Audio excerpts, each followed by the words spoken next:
বইছে নদী নদী।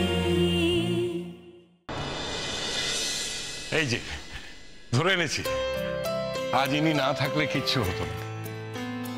এনার মতো গুণী মানুষ প্রতিবাদ করেছিলেন বলেই অডিটোরিয়ামের সমস্ত মানুষ প্রতিবাদ করার সাহস পেয়েছিল।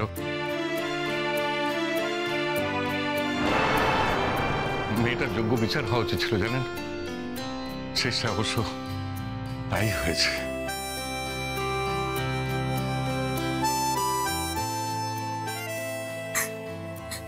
কি হলো টুয়া? সত্যি একটা প্রতিযোগিতা তোমাকে এতটা আপসেট করে দিল? একটা প্রতিযোগিতাই তো ওদের মিলিয়ে দিল মণিমা।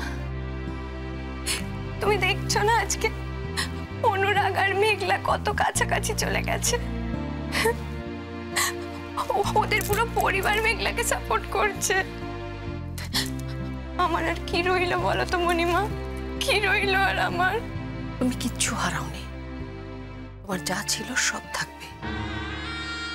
না, আমি একটা কথা বুঝতে পারছি না, যে একটা প্রতিযোগিতায় হেরে গিয়ে তুমি যদি এতটা আঘাত পাবে, এটা কিন্তু আমি সত্যি ভাবতে পারিনি। তোমাকে আমি কি বলেছিলাম মা? আমি আছি, তোমার মণিমা আছে। আর জেঠুন? জেঠুন তো নেই মণিমা। ওই জেঠুনের অবস্থাটা দেখেছো? আমার বিরুদ্ধে গিয়ে আমার শত্রুর সাথে কথা বলছে। এই নাকি জেঠুন আমাকে ভালোবাসে। তোমার জেঠুনের ধর্ম তোমার জেঠুনের কাছে, আর আমার ধর্ম আমার কাছে। তুমি দেখেছিলে মণিমা, আর যখন প্রথমবার বিচারকদের জাজমেন্ট আমি ফার্স্ট হয়েছিলাম, তখন কিন্তু জেঠুন একটু আনন্দ পাইনি। তারপর যখন সবাই চ্যালেঞ্জ করলো, তখনও কিন্তু জেঠুন প্রতিবাদ করেনি। আর এখন যখন এই মেয়েটা ফার্স্ট হয়েছে, তারপর থেকেই আমি দেখতে পাচ্ছি জেঠুন ওই মেয়েটার কাছে কাছেই ঘুরে বেড়াচ্ছে। আমি যে জেঠুনের কেউ হই, সেটা জেঠুনকে দেখে বোঝাই যাচ্ছে না।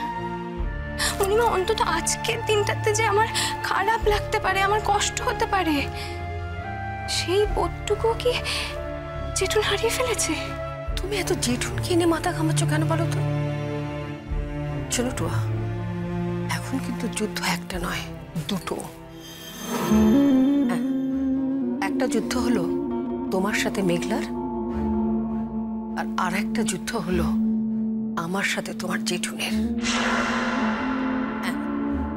আমিও দেখতে চাই যে আমার সংসারের থেকে তোমার জেঠুন কিভাবে আমার বিরুদ্ধে আচরণ করতে পারে, আমার নামে বলতে পারে, আমি সেটাও দেখে নেব।